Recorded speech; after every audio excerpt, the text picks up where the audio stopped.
Hi friends, welcome to Brinda's Vision Multifaceted channel. So ஊரில் வீடை pledge பண்ணி loan வாங்கியிருந்தேன். அதுக்காக என்னோடய ஜுவல்ஸ் எல்லாம் விற்கலாம் அப்படின்னு சொல்லி பார்த்துட்டு இருந்தேன். ஸோ அப்போ நிறைய கேஷ் ஃபார் கோல்டு ஆட் நம்ம பார்த்தேன், யூடியூப்லேயும் சர்ச் பண்ணேன். அதில் எது பெஸ்ட்டுன்னு யோசிக்கும் போது எனக்கு மேக்ஸ் கோல்டு தான் பிடிச்சிருந்தது. ஜஸ்ட் யூடியூப்பில் பார்க்குறத வச்சு எனக்கு மேக்ஸ் கோல்டு பிடிச்சிருந்தது. பட் உண்மையிலே எப்படி இருக்கும்னு தெரியாது, ஒரு தயக்கத்தோடு தான் போயிட்டுருந்தேன். ஊரில் வீடை ப்ளஷ் பண்ணி லோன் வாங்கியிருந்தேன். ஸோ அதை அடைச்சிடலாம், அப்புறம் அடுத்து இங்கே தான் ப்ளாட் வாங்கி செட்டில் ஆகிடலாம் அப்படின்னு சொல்லிட்டு ஜுவல்ஸ் எல்லாம் சேல் பண்ணுறதுக்காக போயிட்டு இருந்தால் கொஞ்சம் யோசனையாக தான் இருந்தது.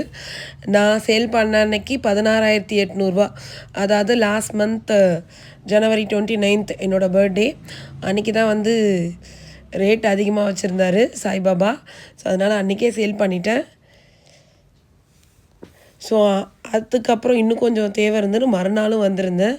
ஸோ அதில் நான் ஃபுல்லாக வீடியோ எடுக்கல, வந்திருந்த வீடியோ மட்டும் எடுத்திருந்தேன். ஸோ அவங்க சர்வீஸ் ரொம்ப சூப்பராகவே இருந்தது. ரொம்ப நல்லா ட்ரீட் பண்ணாங்க. அதே மாதிரி கொஞ்சம் ரேட்டு கூட குறைச்சானாலும் ரவுண்ட் ஆஃப் பண்ணி கொடுத்தாங்க. இதான் என்னோடய பர்த்டே சாரீ. ஸோ உங்களுக்கும் இது மாதிரி கோல்டை சேல் பண்ணும் அப்படின்னு நினச்சிங்கன்னா நீங்களும் கண்டிப்பாக மேக்ஸ் கோல்டு ஷோரூம் வரலாம். சூப்பராக இருந்தது. பாப்பாவையும் கூட்டிகிட்டு போயிருந்தேன், எல்லோரும் போயிருந்தோம் ஒரு சேஃப்டி ரீசனுக்காக. ஸோ எப்படி இருக்குன்றது சும்மா நம்ம அட்வர்டைஸ்மெண்ட்டில் பார்க்கும்போது பயமாக இருந்தது. பட் இங்கே சர்வீஸும் நல்லா இருந்தது, எல்லாமே நல்லா இருந்தது. ரொம்ப ஃப்ரெண்ட்லியாக ட்ரீட் பண்ணாங்க. இவங்கக்கிட்ட டோர் ஸ்டெப் சர்வீஸும் இருக்குது. நான் காண்டாக்ட் நம்பரு, இவங்களோட லொக்கேஷன் எல்லாமே டிஸ்கிரிப்ஷனில் பின் பண்ணுறேன். அதேமாரி லொக்கேஷன் லிங்க் கொடுக்குறேன். உங்களுக்கும் தேவைப்பட்டுச்சுன்னா நீங்கள் யூஸ் பண்ணிக்கலாம். ரொம்ப சூப்பராக இருந்தது. மற்ற கோல்டு கம்பெனி எல்லாத்தையும் விட மேக்ஸ் கோல்டு சூப்பராக இருந்தது. ஒரு வழியாக முடிச்சுட்டு நாங்கள் கிளம்பிட்டோம். என்னோடய பர்த்டே சாரீ எப்படி இருக்குதுன்னு சொல்லி கமெண்ட் பண்ணுங்கள். சேனலுக்கு சப்போர்ட் பண்ணுங்கள். உங்களுக்கு இந்த வீடியோ யூஸ்ஃபுல்லாக இருக்குன்னு நினைக்கிறேன். வீடியோ பிடிச்சா லைக் பண்ணுங்கள், ஷேர் பண்ணுங்கள், சப்ஸ்கிரைப் பண்ணுங்கள். அப்படியே வெளியில் ஒரு வீடியோ எடுத்தேன். ஸோ இது குரோம்பேட்டில் ஏர்டெல் ஷோரூம் பக்கத்தில் இருக்குது. கேபுக்காக வெயிட் பண்ணிகிட்டு இருந்தோம், புக் பண்ணிவிட்டு.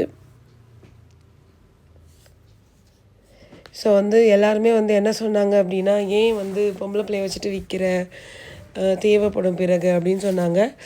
பட் இருக்கிறதுக்கு ஒரு வீடும் ஒரு நல்ல வேலையும் இருந்தால் போதும், பிள்ளைக்கு நல்ல படிப்பை கொடுத்தா போதும்னு நான் நினைக்கிறேன். அதனால தான் எல்லாத்தையும் சேல் பண்ணிட்டேன். உங்களோட ஒப்பீனியன் என்ன?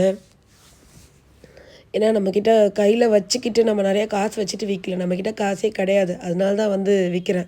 இது செகண்ட் டைம் வந்தப்போ எடுத்தது, பத்தலை அப்படின்னு சொல்லி வந்தேன். ஸோ இந்த விற்ற காசை வச்சு என்னெல்லாம் பண்ணுறேன்றதை நெக்ஸ்ட்டு வீடியோவில் சொல்கிறேன்.